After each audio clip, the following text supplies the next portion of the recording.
Hello everybody, welcome to the new look me. I hope you like it, and welcome to my home office.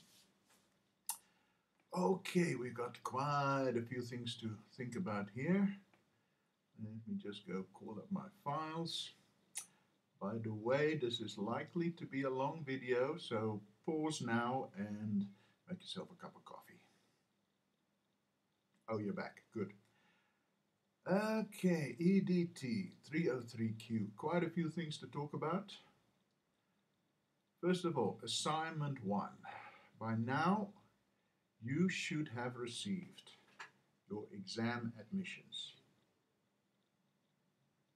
If you have exam admission, you are fine. Okay? So all those people who writing to me that, oh, I put in assignment 1 day late and nobody's marked it. First of all, I don't mark it. Okay, it goes straight to the computer room. I don't even see them. So you can't ask me to mark it. I can't. Right.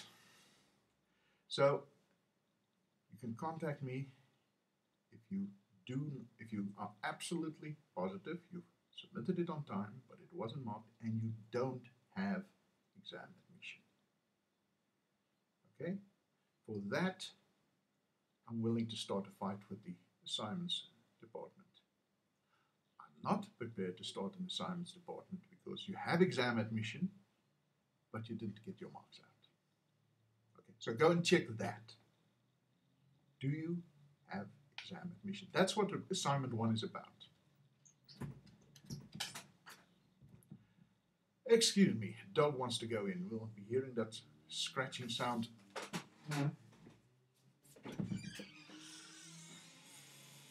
For hours if I don't let her in. Right. Okay. Assignment 2. I'm getting a lot of emails from people who say, I got 63%, but then I got 52%. First of all, we've now established that you haven't read all the comments that your marker put in. Now I know those comments are sometimes a little tricky to find, but yeah, they should explain why exactly they deducted those marks. It's possible that some of your markers are not as explicit about it as possible. But look at page 9 of Tutorial Letter 101. It says you don't put in a declaration, a table of contents, a list of reference cited, we will deduct marks. So I was very worried because I saw this pattern. People writing to me, oh, I got this, and then finally I got about 10 marks less. And then I realized, what's the pattern here? You didn't put in all those little bits that we explicitly tell you, Tutorial Letter 101, that you need to put them in. Now, I'm sorry, but this is an EDT303Q problem. My first years in RST 1501 do exactly the same material, and they do it. You know, they don't do it very well, but they're all first years. But we tell them, put in a table of contents, they put in a table of contents. Now you guys are probably already teaching, and you're used to being Miss or Meneer, and you think that doesn't apply to me. And then you get all upset when we start deducting marks, which is what we said we were going to do. There's nothing underhanded about it. We're upfront in Tutorial Letter 101. It says we will deduct marks. Okay, so read your Tutorial Letter 101s carefully. Then read the comments in your assignment carefully. Okay, next thing. Slug of coffee here.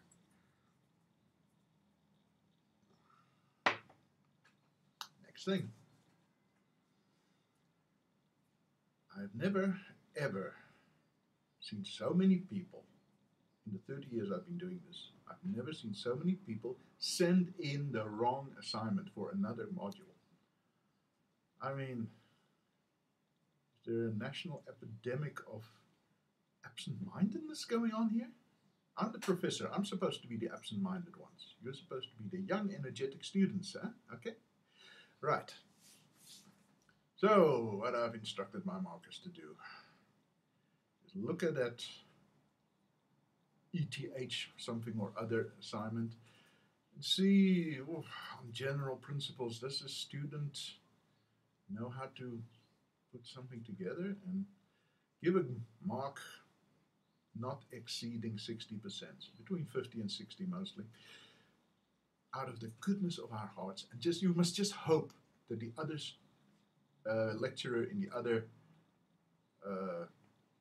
module is just as nice as we are. No, I'm not going to remark them. I've got 2 weeks until the exams start.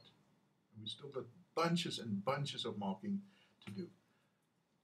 Be more careful, please. Right, then, what else have we got? We've got people doing the first assignments, first semester's assignment. Again, never seen so many people doing the wrong assignment. What's up with you guys? Right, I have instructed my markers to just take last semester's memo and just mark it. Okay, so you'll be all right.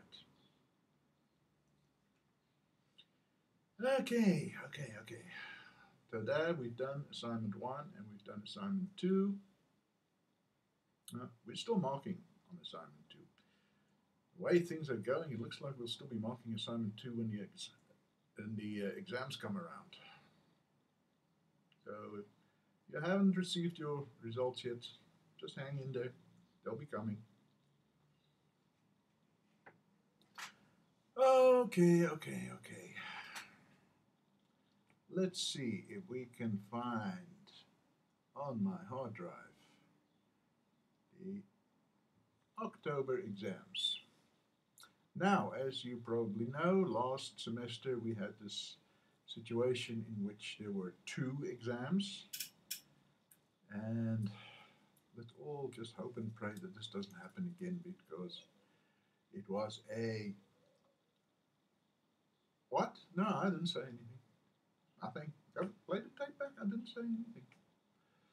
Okay, okay, let's see.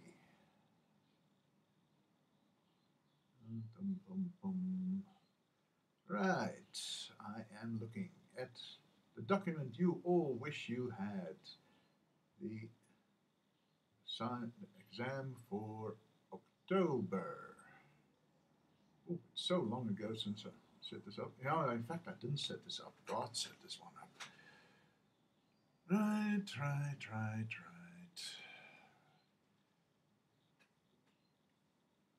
Okay, let's see. Question 1. Multiple choice questions, 40 marks. Right. There are actually 20 of them. Each one counts for 2 marks. Because we know you haven't got a lot of time. They cover everything except African religion. You know, you have been assessed on African religion. Well, if you sent in the right assignment. And you will not be assessed on it again. Okay, well, you know, there might be 1 or 2 multiple choice questions in which that still appears, right? Let's have a look here. Boom. Yeah.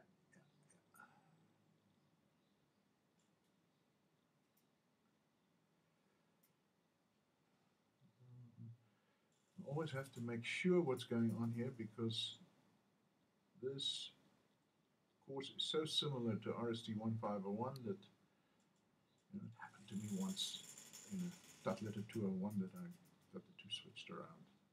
I was in big trouble that year. Right. Okay, so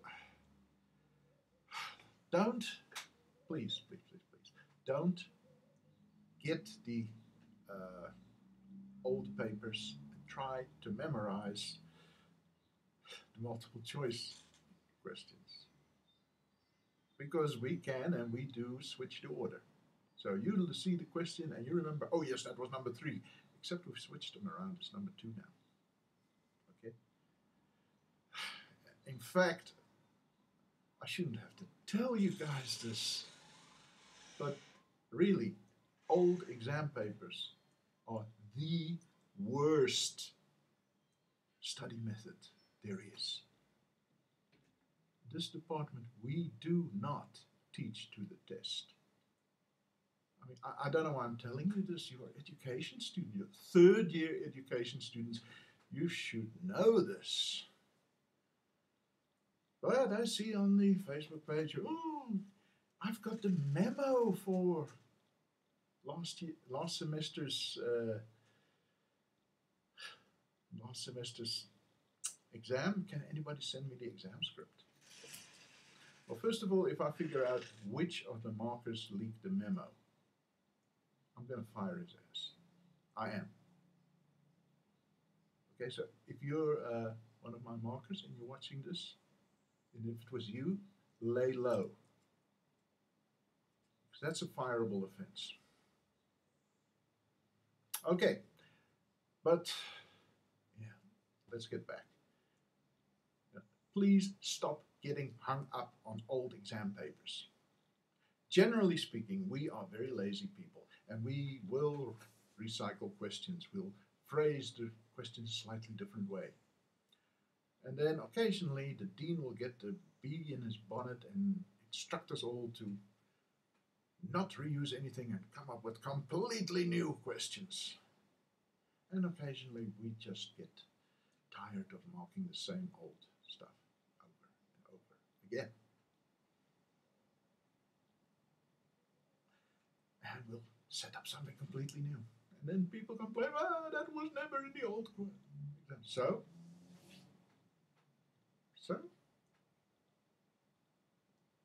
I can ask completely new questions every single exam if I want to. I don't because I'm lazy. But, yeah, there's no guarantee there.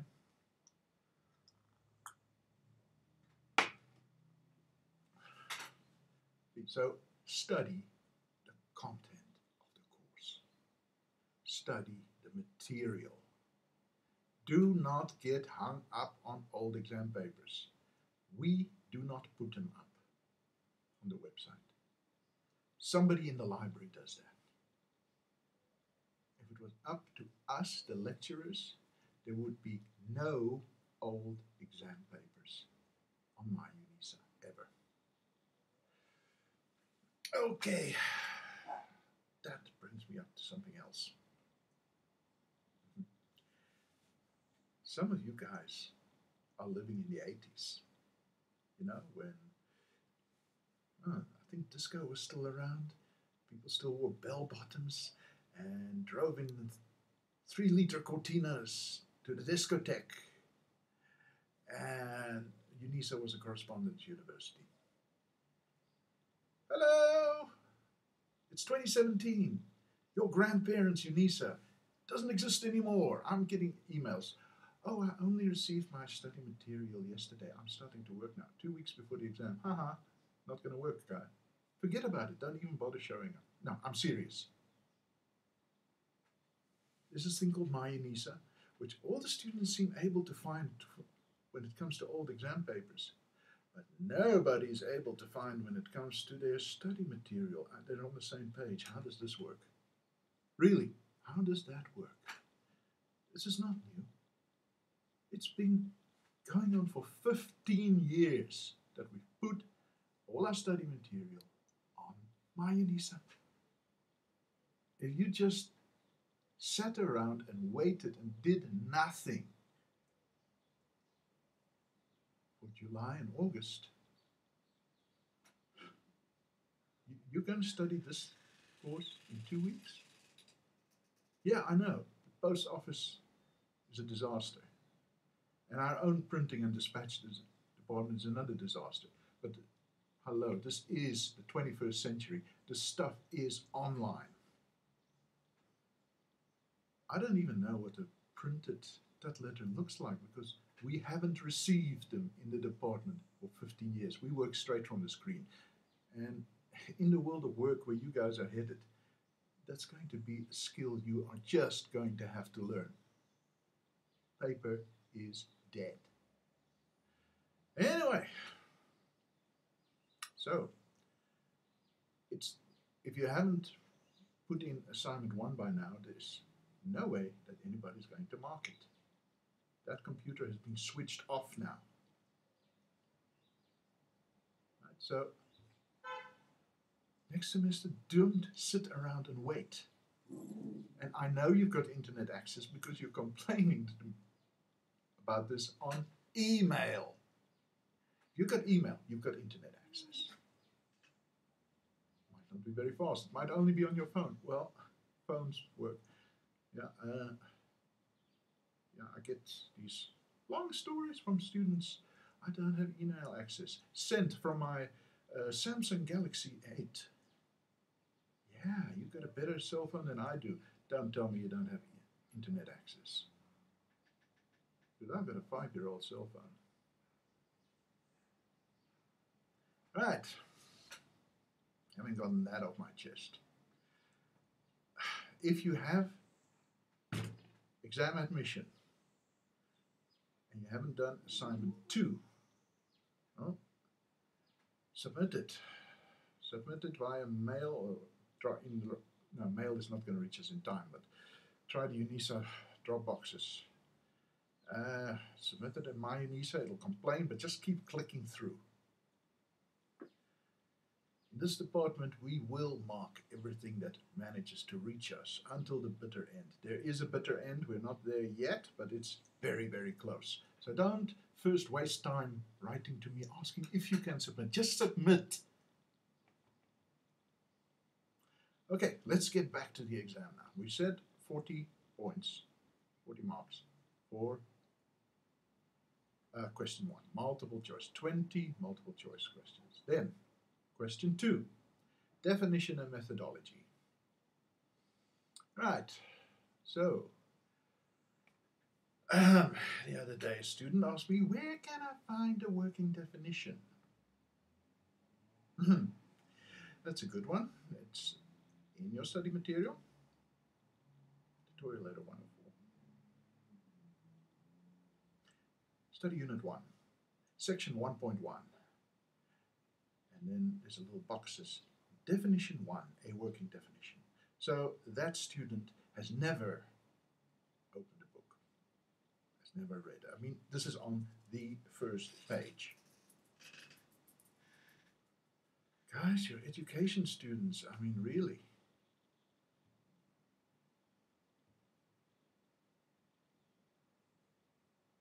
Okay. Let's continue. Let's continue. So, the very first thing, there's a 10-point question on definitions of religion. There are 2 kinds of definitions of religion. There are thousands of definitions, but they generally fall into 2 kinds. We cover it. Read it. Right, and then another 10-point question where you have a choice. Either the phases of religion, from the old Stone Age, blah, blah, blah, blah, blah, to postmodern, or the families of religion, right? And that's a more thoughtful question, because we don't ask, what are the families of religion? We ask you something about it. And you have to really think about it a little bit and give us an informed opinion. Question 3, 20 marks again. Right, and this one is, again, this is on policy. And there's 3 10-point questions, of which you have to do 2. Right, write an essay, blah, blah, blah. Okay, there's a question that's pretty hands-on. It's about what should happen in the classroom according to this policy. There's a more theoretical question, right, which says, here's this policy, and here is the Constitution, and is there any sort of link between the two? And to see, you've been newly appointed as the principal of a school, blah, blah, blah. Very practical question, right? So read those questions, make your selection, and then answer them in those terms. The questions here are either practical, two of them are quite practical, hands-on, the third one especially, and you should answer them, you know, as a teacher, or in case of 2C, as a principal. Yeah, just for those 20 minutes that you're writing this, be the principal. Right? So, what would be a good way to write that? There's one where you're a principal of a school and you arrive at the school and there's a problem, and how do you handle that? Okay, well, what would you do? Now, if you start writing as the principal should, you're not answering the question, because the question said you have been newly appointed as the principal of a school. Okay? So the principal should means principal is somebody else.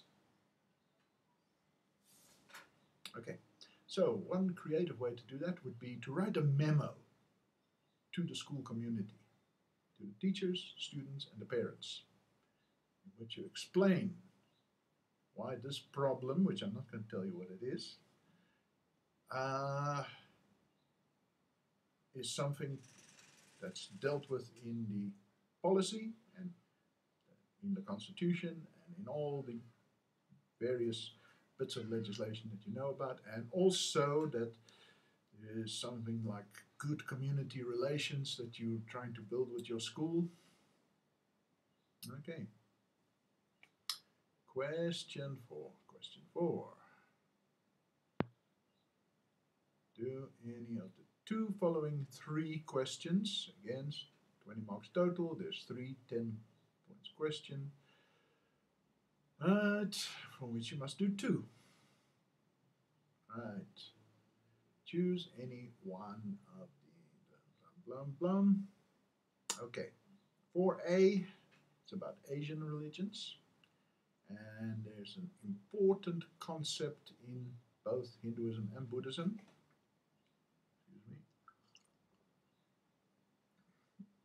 Which you are asked to explain the role of. Okay. Let me see. Oh, no. In fact, you are allowed to specialize. You can choose one of the Asian religions. Right? So, if you've had a good feeling about either Hinduism or Buddhism, you can, at this stage, specialize. Not worry too much about the other one. All right. 4B, choose any 2 of the Abrahamic religions. From Judaism, Christianity, Islam, you pick any 2. Okay, then, if you go back to your study material, you see that the examples, the case studies we have given, is something that keeps coming up. Right? Consistent thread in those case studies. And that is what you'll be asked to compare between these 2 religions that you have chosen. Right. Then 4C is about contemporary religious developments, which you've been neglecting in the exam the last few years. See? This is why it's dangerous to rely on old papers, because we brought this back in now. All right, contemporary religious developments. Okay. There is something that I pointed out in that study unit, is a developmental process. All new religious movements, or nearly all, go through. And if you go and look in that, I think I say, if there's one thing you should understand from new religious movements, it is this. Yeah. That's what this question is about. Okay, and that is the exam.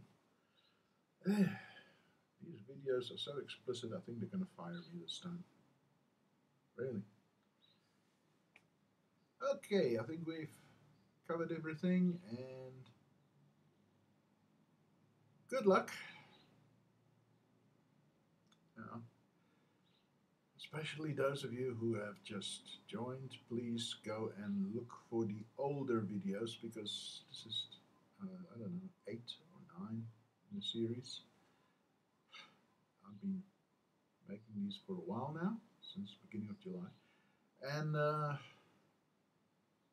you know, you'd have gotten a lot more out of this if you'd joined back in July. Oh. But good luck to everybody. I hope you all pass. I hope I don't ever have to see you again. Oh, that doesn't sound right, huh? But, yeah. The reality is not all of you are going to pass. And if you get at least 40%, you'll be able to rewrite in the next semester. That'll be May, June. Tricky part of that is at the moment you get no support. You don't get the title letter 201. So a bit closer to the time, April next year, you can write to me and ask me for the title letter 201. Say, I've got a sub and can I have it, please?